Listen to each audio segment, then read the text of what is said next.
انا 3 حروف پر مشتمل ایک چھوٹا سا لفظ بڑے سے بڑے، گہرے سے گہرے رشتوں کو تباہ کر دینے کی صلاحیت رکھتا ہے۔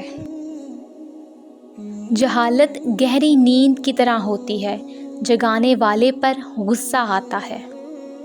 مشکلیں اپنا حل ساتھ لے کر آتی ہیں، بندے کو اللہ پر بھروسہ ہونا چاہیے۔ تہجد روٹھے رب کو منانے کا وقت ہے۔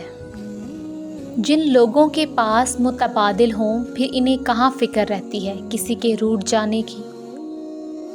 سجدوں میں گرنے سے پہلے ان لوگوں کو گلے لگائیں جو آپ کی وجہ سے اذیت میں ہیں، کیونکہ دل آزاریاں معاف نہیں ہوتی۔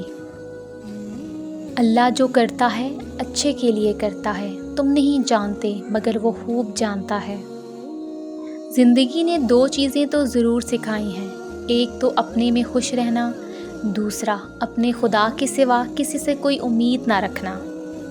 بہترین زندگی جینے کے لیے اس حقیقت کو تسلیم کرنا پڑتا ہے کہ سب کو سب کچھ نہیں مل سکتا۔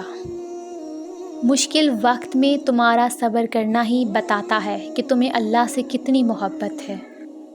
لوگوں کی نظر میں خاموشی انا ہے، اللہ کی نظر میں خاموشی صبر ہے۔ لوگ صرف مشورہ دیتے ہیں، ساتھ تو صرف اللہ دیتا ہے۔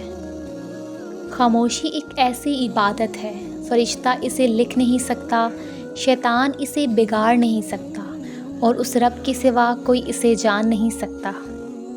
اچھے انسان کی سب سے پہلی اور سب سے آخری نشانی یہ ہے کہ وہ ان لوگوں کی بھی عزت کرتا ہے جن سے اسے کسی قسم کی مفاد کی توقع نہیں ہوتی۔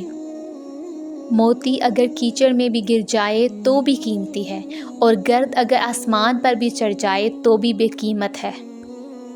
لوگ تمہیں بدنام کرنے کی لاکھ کوشش کریں گے، یاد رکھنا عزت اور ذلت صرف اللہ کے ہاتھ میں ہے۔ اگر آپ کو یہ ویڈیو اچھی لگی ہے تو ویڈیو کو لائک کریں، چینل کو سبسکرائب کریں۔ تو ملتے ہیں اپنی نیکسٹ ویڈیو میں، اپنا خیال رکھیے گا، اللہ حافظ۔